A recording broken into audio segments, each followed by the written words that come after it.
Bwana, karibu tena katika mwendelezo wa taarifa mbalimbali za kiburudani ambazo hope kwamba unatamani kuweza kuzisikia kwa namna moja au nyingine. So mkusanyiko huo bana, sisi tunao hapa kuja kuweza kukupatia wewe ambaye upo good kinumenoma. Shout out kwanza kwa wewe ambaye umesubscribe YouTube channel yetu na unakuwa familia kila siku, kila time, kila saa upo na sisi kuja kuweza kupata taarifa popote pale ulipo Tanzania au nje ya mipaka ya Bongo. Shout out kwa wewe ambaye umeendelea kuwa mfuasi kwa namna moja au nyingine. Anyway, bana, story ambayo tunayo ni kuhusiana star wa Bongo Flava nchini Tanzania Diamond Platnumz pamoja na bibi anaitwa Zuhura Osman Sudi maarufu kama Zuchu. Ni moja ya couple ambayo kwamba imekuwa ikifanya poa kinomenoma na wamekuwa wakifanya hits mbalimbali na kila mmoja amekuwa akifanya kwa namna yake, na wanapokuwa wanafanya kwa pamoja basi wamekuwa wana kill na wamekuwa wakifanya vizuri kinomenoma. Sasa ukija kwa upande wa bibi, of course mko ni moja wa wasanii wa kike kwa Bongo ambao wamekuwa na idadi kubwa zaidi ya numbers kwenye mitandao yake na platform zake kwenye mitandao ya kijamii,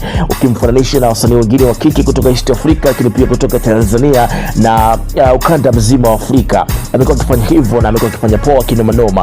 Lakini pia ukija kumfananisha na Diamond Platnumz, yeye amekuwa ni giant by the way hapa Bongo, lakini pia nje ya mipaka ya Tanzania amezidi kupenetrate na kuleta ushawishi zaidi kwenye game ya Bongo Flava.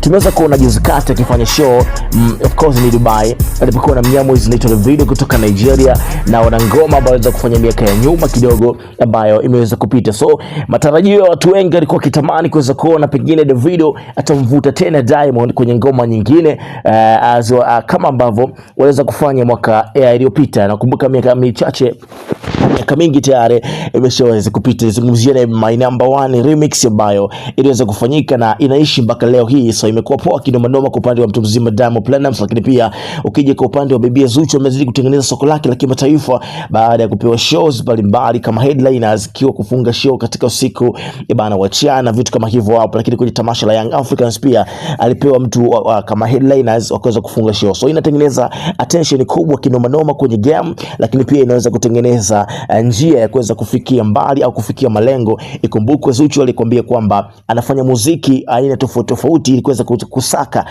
njia sahihi ya kuweza kwenda kimataifa, kwa sababu muziki wa kimataifa una aina yake aiso bana. Lakini pia issue kubwa ni kuhusiana na Diamond kuweza kosa Grammy kwa mwaka huu 2025. Kumekuwa kuna maswali mengi sana, watu wengi wamekuwa kijiuliza, je, inakuwaje vitu kama hivi hapa vinaweza kuhappen? Lakini pia Masudi, moja ya watangazaji wakubwa kwenye game lakini pia wadau wa burudani, alitoa sababu za wanamuziki wa Tanzania kutokuweza kupata nomination kwenye tuzo za Grammy. Kitu kimoja ambacho alidai ni kwamba hatuna natural muziki wetu wa asili ambao utatambulika kimataifa zaidi, na tumekuwa tukiiga baadhi ya muziki ambayo kwa mfano of course aina kama amapiano, afrobeats kutoka Nigeria na vitu kama hivyo hapo, viko ambavyo tumekuwa tukivikopi kwa namna moja au nyingine. So of course kija kuangalia kwenye issue ya Grammy yenyewe, imekuwa ikizingatia zaidi muziki wa athiria kutoka nchi fulani au identity ya muziki kutoka nchi husika. That's why imekuwa ngumu sana kwa nchi yetu ya Tanzania kuweza kupata nominees bana kwenye tuzo za Grammy. Kwa upande wa Nigeria wamekuwa na Afrobeats ambayo